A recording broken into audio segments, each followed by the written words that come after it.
Barrister Asif Fuad, আমি আপনার মন্তব্য শুনতে চাই। দেখেন, বিচারিতার কথা বলছি।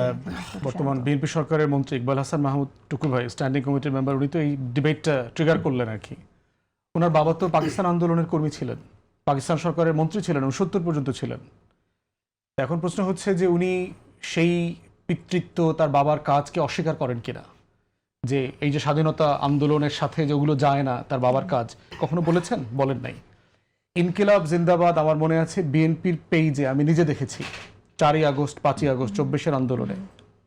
এখন প্রশ্ন হচ্ছে বিএনপি কি এটা বুঝে শুনে দেয় নাই? ঢাকা আসছে জনতা, ছাড়তে হবে ক্ষমতা, ইনকিলাব জিন্দাবাদ, বিএনপির পেইজে আমি নিজে দেখেছি। এখন প্রশ্ন হচ্ছে তারেক রহমান গতকালকে শহীদ মিনারে দোয়া করেছেন, এবং মানে রাজনৈতিক দলের মধ্যে একজন নেতার একটা ব্যক্তিগত মত থাকতে পারে। সমস্যাটা কি? মানে এটা সমস্যাটা কি হয়েছে? মানে মুসলমানদের রীতিনীতিতে একজন শহীদের জন্য, মরহুমের জন্য তো দোয়া করার রীতি আছে। তিনি রাষ্ট্রাচারও পালন করেছেন, ফুল দিয়েছেন, রাষ্ট্রের যে আচার সেটা শ্রদ্ধা নিবেদন করা সেটা যেমন করেছেন, উনি ওনাদের জন্য দোয়া করেছেন। ওনার ফ্যামিলিকে নিয়েও গেছেন ওখানে। সাধারণত ফ্যামিলির লোকজন এই প্রোটোকলে থাকে না। সমস্যাটা কোথায়?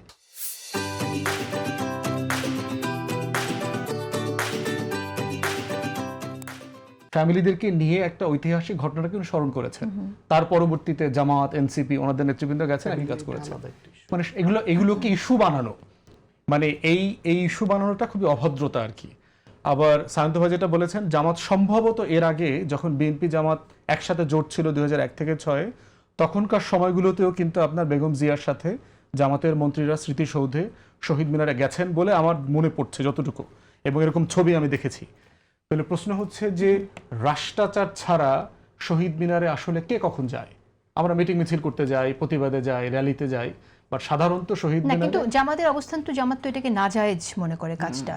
সে একটা ডক্ট্রিনাল পলিটিক্স করে, তার একটা মতাদর্শিক, যেটা শান্ত ভাই রেফার করলেন, একটা মতাদর্শিক রাজনীতি যে করে, তার মতাদর্শিক রাজনীতির সুবিধা আছে, অসুবিধা আছে। রাজনীতিবিদ হিসেবে আমরা তো চাইবো যে নাজায়েজ যে কাজটাকে একজন রাজনীতিবিদ মনে করে সেটার জন্য তিনি ফাইট করবেন। যদি এটা জায়েজ না মনে করেন, ওইটা হলো আমার জায়গা থেকে ধরেন আমরা যারা দ্বিমত করছি, আমরা তো এটার সাথে একমত না, এজন্য তো গেছে। আমরা শুরু থেকে এই কাজগুলো, এই শ্রদ্ধা নিবেদনের কাজ করছি। যেই দল যেটা করছে সেটা যতক্ষণ পর্যন্ত আইন ভায়োলেট করে না, সেটা তাকে করতে দেওয়া উচিত। বাট যদি সে কালচারাল জায়গাটা থেকে নিজেকে আলাদা করতে চায়, তাহলে সে প্রশ্নের মুখোমুখি হইতে হবে এট দ্য সেম টাইম, যেটা শান্ত ভাই বলেছেন, এই কোশ্চেনটা রেজ করেছেন। এই জন্য আমরা বোধ করছি যে শ্রদ্ধা জানানোর রাষ্ট্রাচারের পাশাপাশি কেউ যদি ওখানে দোয়া মোনাজাত করে অথবা না করে, কোনোটাকে ইস্যু বানানোটা আসলে আমাদের কাজ না। বরং একটা লম্বা লড়াইয়ের পরে একটা নতুন সরকার গঠিত হয়েছে, তাকে সরকার পরিচালনা করা, রাইট কাজগুলো করা। মোনাজাতের বিষয়টা একদমই ডিফারেন্ট। এবং এই যে আলোচনাটা যে একজন রাজনীতিবিদ একটি কাজকে, তারা একটি দল একটি কাজকে নাজায়েজ মনে করছে, নাজায়েজ মনে করেও তারপর এটা করছে, এটা কিন্তু রাষ্ট্রীয় আচার, কিন্তু সংবিধানে লেখা নেই যে কাজটা করতে হবে। মানে আইন সিদ্ধ কাজ না, যে না করলে তার বিরুদ্ধে কোনো ফৌজদারি অপরাধ হয়ে যাবে বা সংবিধান লঙ্ঘন হয়ে যাবে, এরকম কিছু কিন্তু না। রাষ্ট্রের কনভেনশনটা ইজ মানে অ্যাজ ইফ লাইক ল, যে আমরা এই সময়টাতে এই কাজটা করি। যেমন ধরেন ঈদের দিন ছুটি থাকতে হবে না, শরীয়তে বলা আছে না রাষ্ট্রের আইনে বলা আছে? না, ছুটি আমাদের এটা এটা বলা আছে, এটা সরকার ভাবেই এটা, না সংবিধানে বলা নাই যে ছুটির দিন থাকতে হবে না, কিন্তু আইন তো আছে আমাদের, সরকারি ছুটির নীতিমালা আছে, যে এটা না হইলে এই দিন কেউ কাজ করতে পারবে না, সবাইকে আনন্দই করতে হবে, সবাইকে সকালবেলা নামাজে যাইতে হবে। ছুটির ব্যাপারে তো নীতিমালা কনভেনশন না, এটা কনভেনশন, যে নীতিমালা আছে, একটা মিনিট টাইম দিবেন? একই সঙ্গে না বললে একটা ভুল বুঝাবুঝি হতে পারে। এক হলো তারেক রহমানের ফ্যামিলি মেম্বারদের নিয়ে যাওয়ার যে বিষয়টা, উনি প্রধানমন্ত্রী হিসেবে মন্ত্রী পরিষদের পক্ষ থেকে আলাদা দিয়েছেন, আর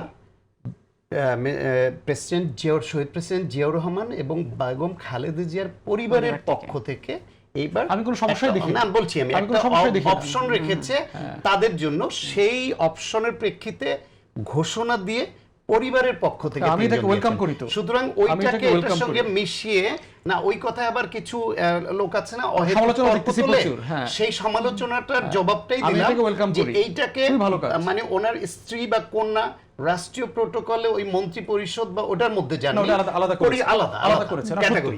এক, দুই হলো জামাত ইসলামের মন্ত্রীরা এর আগে বিএনপির সঙ্গে যখন ছিলেন তারা স্মৃতিসৌধেও গেছেন, শহীদ মিনারও গেছেন, সেটা হলো সরকারের সঙ্গে ওই রাষ্ট্রীয় আচার মানতে গেছেন, ঠিক যেমনটি গেছেন জামায়াতের আমির এইবার তার বিরোধী নেতা হিসেবে, সেটা ঠিক আছে।